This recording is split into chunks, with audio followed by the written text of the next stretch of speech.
रात के तकरीबन 12 बज चुके थे। रात में मुकम्मल सन्नाटा था।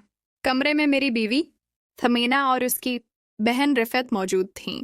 थमीना का ऑपरेशन हुआ था, जिसकी वजह से वो गहरी नींद में डूबी हुई थी। एक ही बेड था। मैंने रिफत से कहा कि तुम बेड पर सो जाओ। रिफत ने कहा, नहीं जी, आप बेड पर सो जाएं, मैं नीचे सो जाती हूँ। मैंने कहा, नहीं, ये अच्छी बात नहीं है, बहुत ज्यादा सर्दी है, नीचे तुम्हें ठंड लग जाएगी। मैं चाहता हूँ कि तुम बेड पर सो जाओ जिस पर। वो ना चाहते हुए भी बोले, ठीक है, आप यहाँ सो सकते हैं, बेड काफी बड़ा है, एक साइड पर मैं सो जाती हूँ और दूसरी साइड पर आप सो जाएं।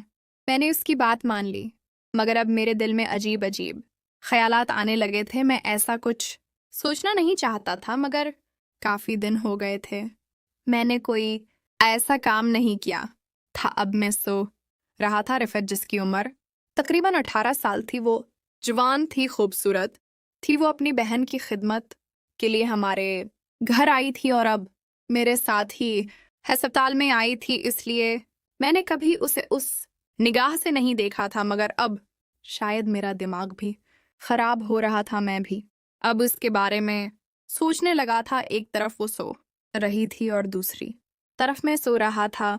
मैंने अपने पाँव को आहिस्ता से बढ़ाया और उसके पाँव से लगाया, तो उसने फौरन पाँव पीछे कर लिए। मुझे समझ आ गया कि रिफत की रजामंदी उसमें शामिल नहीं है, इसलिए मैंने पाँव पीछे कर लिया, मगर मैंने पाँव इस तरह बढ़ाया था जैसे ये इत्तेफाकन और बेखबरी में हो गया हो। थोड़ी देर बाद में कभी सोच भी नहीं सकता था कि रिफत ने अपनी टांग बढ़ाकर मुझे टच किया। तो मुझे समझ आ गया कि अब वो भी वही सोच रही है जो मैं सोच रहा था। थुमैना जो गहरी नींद में थी, मुझे नहीं लगता था कि वो अब उठ पाएगी। रात के तकरीबन 1 बजने वाले थे, इसलिए अस्पताल में मुकम्मल खामोशी थी। कोई भी इधर आने वाला नहीं था। हमारे कमरे का दरवाज़ा बंद था, लाइट मध्यम थी, जिसकी वजह से हम जैसे चाहें खेल सकते थे। थोड़ी देर बाद रिफत ने अपने तरीके से खेलना शुरू कर दिया। मैंने उसे किसी बात से मना नहीं क्या, क्योंकि जब रिफत ने मेरे साथ खेलने की कोशिश की तो मैंने ऐसे जैसे ये सब महसूस ही नहीं कर रहा हूँ। मैंने खामोशी से उसके चेहरे की तरफ देखा और अपनी रजामंदी जाहिर कर दी। रफ़ात भी समझ चुकी थी। रफ़ात ने थोड़ी देर बाद मेरे हिस्से के साथ खेलना शुरू किया। मुझे बहुत अच्छा लगने लगा, क्योंकि काफ़ी दिन हो गए थे मैंने कभी ऐसा खेल नहीं खेला था। इसलिए रिफत जैसे चाहे खेल सकती थी। थोड़ी सी आवाज़ पर मैंने कहा, कोई आ जाएगा, तुम थोड़ा सुकून से खेलो, तुम्हें पता है ना ये हमारा घर नहीं है। रफ़ात ने सर हिला दिया और अपने तरीके से खेलने लगी। मुझे भी अब पता था कि रफ़ात को उस खेल का कोई तजर्बा नहीं है। उससे पहले उसने कभी ऐसा कुछ नहीं किया होगा, इसलिए मैं अब नहीं चाहता था कि उसके साथ ऐसा खेल खेलूं। मगर रिफत अपने तरीके से जैसे खेल सीखती थी, उसने मेरे साथ खेला। मैंने रिफत से कहा, अब हम यहाँ ज्यादा नहीं खेल सीखते, अगर किसी ने देख लिया तो बहुत बुरा होगा। मगर रिफत अब बेकाबू हो गई थी। उसने कहा, यहाँ कौन आएगा इतनी रात को?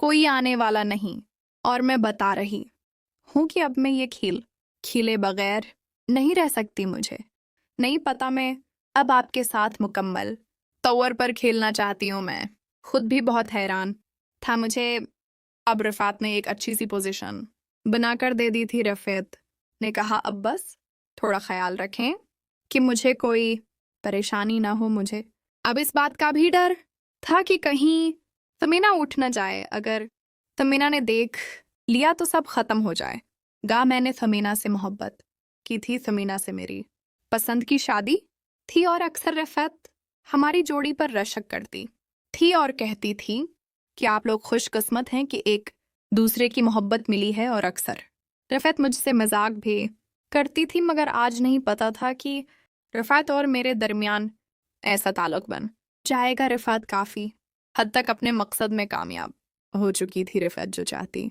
थी वही सब हो रहा था। थोड़ी देर बाद जब मैंने खेलने की कोशिश की तो रफ़ात ने कहा मुझसे, शायद ये सब नहीं खेला जाएगा। मैंने रफ़ात से कहा, अब जो भी है तुम्हें मेरी बात माननी पड़ेगी। मैं तुम्हें बिता रहा हूँ कि अब हम अच्छी तरह खेल सकते हैं। ऐसा मौके कभी कभार मिलता है।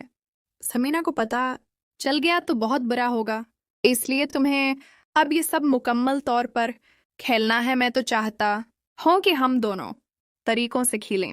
जिस पर रिफेत ने कहा, ये अब क्या कर रहे हैं रिफात, जो अब ना चाहते हुए मेरी बात मान रही थी। मगर उसके दिल में अजीब सवाल थे, क्योंकि उसे लगता था कि मुकम्मल खेल वो खेल पाएगी, मगर जैसे जैसे ये खेल उसकी समझ में आ रहा था, वो उलझ रही थी। उसे समझ आ चुकी थी कि ये खेल इतना आसान नहीं जितना वो समझ रही थी। जब इसने पोजीशन बनाई और मैंने खेलने की कोशिश की तो वो हचकचा गई। उसने कहा, नहीं, मुझसे ये सब नहीं हो पाएगा। मुझे तो लगा था कि ये बिल्कुल आसान है, मगर अब तो वाकई बेरहमी से खेलते हैं। मुझे तो समझ नहीं आ रही रफात। आ तो सही, मैंने कहा है ना कि इस बार तुम्हें परेशानी नहीं होगी। ठीक है, मैं आ जाती हूँ, मगर उस बार आपने मुझे मजीद परेशान किया तो बहुत बुरा होगा। मैं खुद भी बहुत परेशान हो गया था। मैं नहीं चाहता था कि रिफत को ज्यादा परेशान करूं। अभी तो रिफत से दोस्ती शुरू हुई थी। थोड़ी देर बाद आखिरकार में और रिफत हंसी मजाक में गुम हो गए।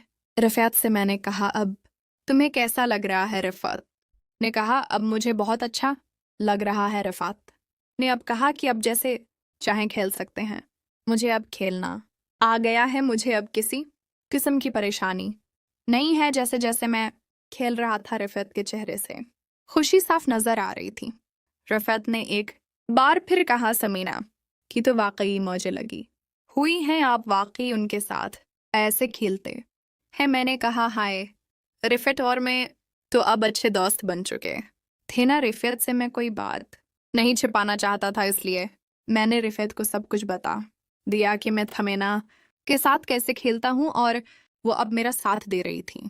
थोड़ी देर बाद जब मैंने रिफत से कहा कि अब पोजीशन चेंज करो, तो रिफत ने कहा, ये आप क्या कह रहे हैं? ऐसा कैसे हो सकता है? मैं ऐसा कैसे खेल सकती हूँ? मुझे नहीं पता, मगर मैं खेलना चाहती हूँ। मैं मुकम्मल तौर पर दोबारा खेलने के लिए तैयार हो चुकी थी। एक बार थक जाने के बाद मैंने रिफत को नई पोजीशन में डालने की कोशिश की तो रिफत ने इनकार कर दिया। मैंने कहा, ठीक है, फिर मैं तुमसे नाराज हो जाऊंगा। मैं नहीं चाहता कि अब उस बारे में कोई बात हो। तुम्हें मेरी बात मान लेनी चाहिए। अब मुझे बहुत परेशानी हो रही थी। अब मैं खुद भी हैरान था, मगर अब जो भी हो जाए, मुझे बात माननी ही थी।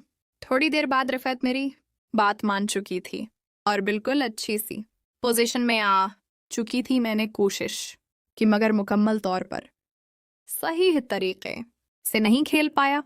रिफत ने कहा, अब मुझे उस खेल की इजाजत नहीं दे, मुझ से अब ये मजीद नहीं खेला जाएगा। मैंने कहा, नहीं, ऐसा नहीं है, क्योंकि ये मौके बार बार नहीं मिलता। मैं चाहता हूँ कि आज मुकम्मल तौर पर तुम्हें खेलना सिखा दूँ, इसलिए तुम्हें मेरी बात माननी पड़ेगी। अब मैं खुद भी बहुत परेशान था। अब मैंने अपने तरीके से अच्छी सी पोजीशन बनाई। रफात से कहा, इस बार तुम बस अपनी जगह पर खड़ी रहो। तुम्हें अपनी जगह से नहीं हिलना। मैं तुम्हें कह रहा हूं ना कि मैं मुकम्मल तौर पर खेलकर तुम्हें सिखा दूंगा, ठीक है? और इस बार अब दोबारा मैं अपने मकसद में कामयाब हो चुका था।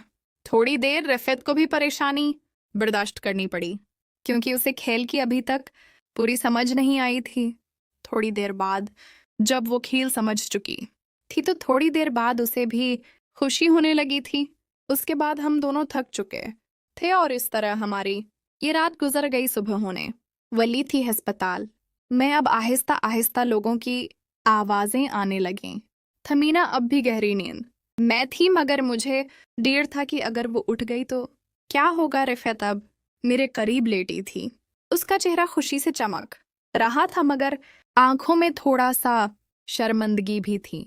उसने आहिस्ता से कहा, भाई अब ये सब खत्म हो गया ना? मैंने कहा, हाँ, मगर तुम्हें कोई अफसोस तो नहीं हो रहा? रिफात ने सर झुका लिया और बोली, नहीं, बस थोड़ा डर लग रहा है। अगर बहन को पता चल गया तो क्या होगा? मैंने उसे तसल्ली दी कि कोई नहीं, पता नहीं चलेगा, हम दोनों ये राज रखें। गे और अब से एहतियात करेंगे। रिफात ने हामी भरी, मगर उसके दिल में अब एक अजीब सी कश्मकश थी। वो जानती थी कि जो हवा वो गलत था, मगर खुशी भी थी क्योंकि पहली बार उसने ऐसा महसूस किया था। दिन निकल आया, डॉक्टर आए, चेकअप किया। समीना को आराम था, मगर अब हमें घर जाना था। रिफात अब मेरे साथ नॉर्मल बात कर रही थी, मगर जब भी नजर मिलती तो शर्माती थी। घर पहुंच कर भी यही सिलसिला जारी रहा। जब समीना आराम कर रही होती तो रिफात मेरे करीब आ जाती, छोटी छोटी बातें करती, और रात को मौके मिलने पर फिर वही खेल शुरू हो जाता। मगर अब डर ज्यादा था क्योंकि घर में समीना जाग रही होती थी। हम एहतियात से करते थे। रिफात अब खेल में माहिर हो गई थी। वो खुद पोजीशन बनाती और कहती कि आज इस तरह खिले, मुझे अब मजा आ रहा है। मैं भी खुश था, मगर अंदर ही अंदर मुझे एहसास था कि ये सब गलत है। सुमैना मेरी बीवी थी, उससे मोहब्बत थी, मगर रिफात के साथ ये कशिश बढ़ती जा रही थी। एक दिन समीना ने रिफात से पूछा, तुम दोनों में क्या बात हो गई है? तुम दोनों अब बहुत अच्छे दोस्त लगते हो। रिफात ने हंसकर कहा, बस भाई, बहुत अच्छे हैं वो, मेरी बहुत ख्याल रखते हैं।